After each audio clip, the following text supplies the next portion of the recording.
একাত্তরের মানবতা বিরোধী ও যুদ্ধাপরাধীদের দ্রুত বিচারের দাবিতে ইতালির রাজধানী রোমে ঐতিহাসিক পিয়াচ্চা রিপুবলিকায় প্রবাসীরা মানববন্ধন ও বিক্ষোভ সমাবেশ করেছে।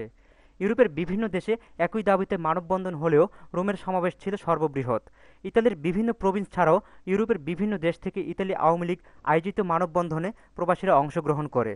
এখানে সর্ব ইউরোপীয় আওয়ামী লীগের সভাপতি অনিল দাশগুপ্ত, ইউকে আওয়ামী লীগ সভাপতি সুলতান শরীফ, বেলজিয়াম আওয়ামী লীগ সভাপতি বজলুর রশিদ বুলু, অস্ট্রিয়া আওয়ামী লীগ নেতা নজরুল ইসলাম, সর্ব ইউরোপ আওয়ামী লীগ নেতা K M Lokman Hossain, G M Kibria ছাড়াও ইতালি আওয়ামী লীগের সভাপতি মাহতাব হোসেন, সাধারণ সম্পাদক হাসান ইকবাল, সিনিয়র যুগ্ম সম্পাদক মিজানুর রহমান লিটন, আলমগীর হোসেন, হাজী মোহাম্মদ ইদ্রিস ফরাজি সহ আওয়ামী লীগের অঙ্গ ও সহযোগী সংগঠনের নেতাকর্মীরা উপস্থিত ছিলেন।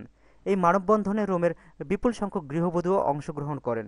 প্রবাসীরা অবিলম্বে যুদ্ধাপরাধীদের বিচার করে দেশকে কলঙ্কমুক্ত করার আহ্বান জানান।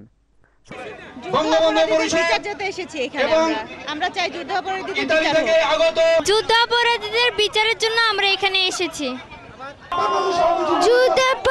বিচারের জন্য আসছি। সমাবেশে সর্ব ইউরোপীয় আওয়ামী লীগ সভাপতি অনিল দাশগুপ্ত ঐক্যবদ্ধ হয়ে সরকার ও যুদ্ধাপরাধীদের বিচারের বিরুদ্ধে মৌলবাদীদের ষড়যন্ত্র প্রতিহত করার জন্য দলীয় নেতাকর্মীদের নির্দেশ দেন।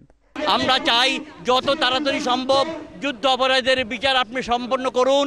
আমরা আছি এই যুদ্ধ অপরাধীদের, এই বিএনপি, এই জামায়াত, এরা যুদ্ধ অপরাধীদের বিচার যাতে না হয় তার জন্য তারা চেষ্টা করে যাচ্ছে।